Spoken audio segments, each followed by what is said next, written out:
ఈరోజు వాగ్దానము పరిశుద్ధాత్మ వాగ్దానము.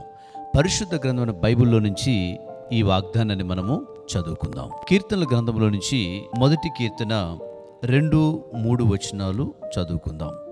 యెహోవా ధర్మశాస్త్రమునందు ఆనందించుచు దీవారాత్రము దానిని ధ్యానించువాడు ధన్యుడు.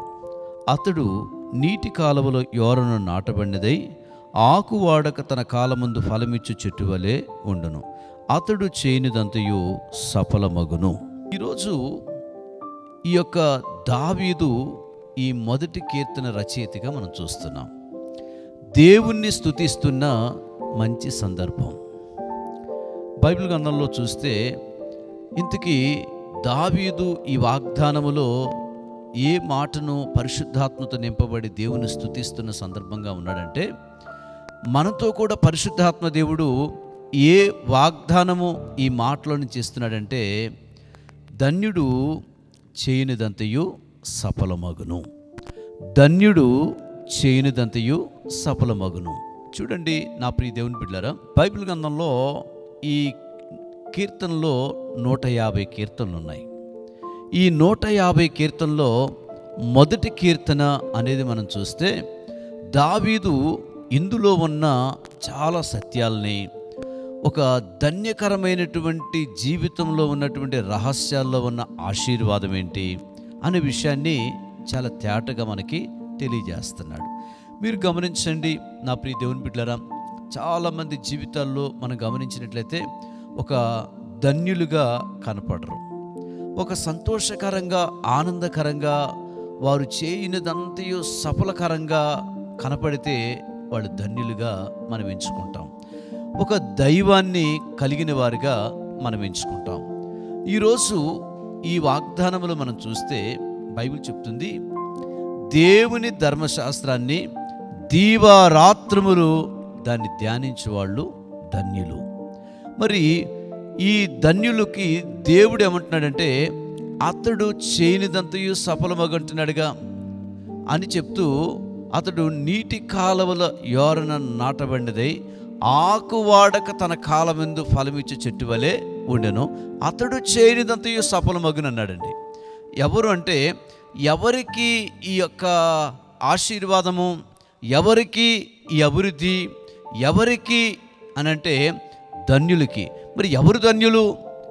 దేవుని ధర్మశాస్త్రాన్ని చదువువారు, దేవుని వాక్యాన్ని చదువువారు. నా ప్రియ దేవుని బిడ్డలారా, మరి ఎప్పుడైతే మనం దేవుని వాక్యాన్ని, దేవుని గ్రంథాన్ని, పరిశుద్ధ గ్రంథం బైబిల్ని, ప్రభువుని పక్కన పెట్టి మనం ఎంత పరుగులెత్తినా సరే ఒక ధన్యులుగా కనపడం.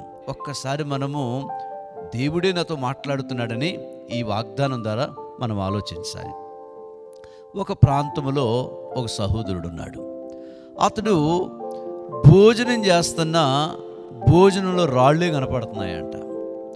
భోజనం చేస్తున్న అందులో రకరకాలు కలిగిన వెంట్రుకలు ఏవో ఒకటి. అతడు మంచి ఆటల పోటీలుగా వెళ్దామనుకుంటే అక్కడ కూడా అపజయాలే కనపడుతున్నాయి. ఏదన్నా చేద్దామంటే నష్టాలే కనపడుతున్నాయి. ఇలా మనం చూస్తే 1-2 కాదండి. ఇక ఆఖరికి తనకు అనిపిస్తుంది, ఒకటి, నా టైం బాగలేదు, అందుకే నాకు ఇలాగవుతుంది అనుకుంటున్నాడు. మంచి రోజులు నాకు లేవు, ఇవన్నీ చెడ్డ రోజులుగా ఉన్నాయి అనుకుంటున్నాడు. నా ప్రియ దేవుని బిడ్డలారా, మరి చెడ్డ రోజులు మంచి రోజులుగా ఎలా మార్చబడతాయి? నువ్వు అనుకునే టైం బాగలేదని జీవితాన్ని శ్రేష్టంగా ఎప్పుడు కనపడుతుంది అని మనం ఆలోచన చేస్తే, నా ప్రియ దేవుని బిడ్డ, ఇక్కడ దావీదు అంటున్నాడు, యెహోవా ధర్మశాస్త్రాన్ని ధ్యానించువాడు ధన్యుడు. దేవుని వాక్యాన్ని నువ్వు చదువుతున్నప్పుడు, దేవుడు మాటలను వింటున్నప్పుడు, దేవుని వాక్యాన్ని ధ్యానం చేస్తున్నప్పుడు, ఈ వాక్యం ప్రకారంగా నీ జీవితాన్ని గడుపుతున్నప్పుడు చెడు దినాలు మంచి దినాలుగా నీకు మార్చబడబోతున్నాయండి. నువ్వేదైతే టైం బాగలేదు, నేను ఏం చేస్తున్నా అందులో నాకు బాగలేదు అనుకుంటున్నావు, చూసావా? కానీ దావీదు అంటున్నాడు, యెహోవా ధర్మశాస్త్రము దీవారాత్రము దాన్ని ధ్యానించేవాడు ధన్యుడు. అప్పుడే అతడు చేయనిదంతయు సఫలమగును. ఈరోజు దేవుడు వాగ్దానం ద్వారా మాట్లాడుతున్నాడండి, నీవు బైబిల్ గ్రంథాన్ని చదవమని దేవుడు చెప్తున్నాడు. ఆ బైబిల్ చదువుతూ ఉంటే దేవుడు నీతో మాట్లాడాలనుకుంటున్నాడు. ఆ వాక్యములో నుంచి మాట్లాడాలనుకుంటున్నాడు.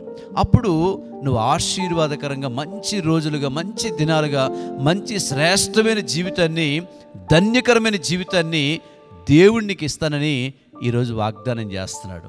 ఈ వాగ్దానాన్ని ఎంతమంది క్లైమ్ చేసుకుంటున్నారో దేవుడు మీ కుటుంబాలని సంతోషకరంగా, ఆనందకరంగా, శాంతిగా, సమాధానంగా, మీ దేహాలకి ఆరోగ్యముగా, మీరు చేసేవన్నీ ఆశీర్వాదకరంగా, మీ కుటుంబాలను రక్షణకరంగా, గొప్ప సమాధానకరంగా ఉండాలంటే ఈ ధన్యకరమైన జీవితంలోకి మీరు రావాలని ఈరోజు మరొకసారి దేవుని పేరట మీకు అందరికీ తెలియజేస్తున్నాను.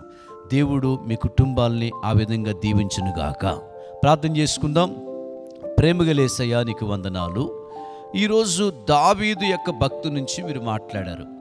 దేవుని ధర్మశాస్త్రమును ధ్యానించువాడు ధన్యుడు, ధన్యుడు చేయనిదంతయు సఫలమగునన్నారు కదా. కాబట్టి అతడు ఏం చేస్తున్నా సఫలం కాకపోయే లోపల బైబిల్ గ్రంథాన్ని చదవటం వల్ల, దేవుని వాక్యాన్ని వినటం వల్ల, అనుసరించటం వల్ల వాళ్ళు ధన్యులుగా, ఆనందంగా, సంతోషంగా, నాయన ఆరోగ్యముగా, అన్ని విధాలుగా జీవార్థంగా ఉంటారని నీ వాక్యం ఉంది కదా. మీకు కృతజ్ఞతాస్తుతులు చెల్లిస్తున్నాను. దయగలిగిన దేవా, ఈరోజు ఈ వాగ్దానాన్ని ఎంతమంది క్లైమ్ చేసుకొని ఇక నుంచి మా జీవితంలో బైబిల్ చదువుతా అనుకుంటున్నారో వారందరి జీవితంలో ఒక ఆనందం, సంతోషము కలుగునుగాక.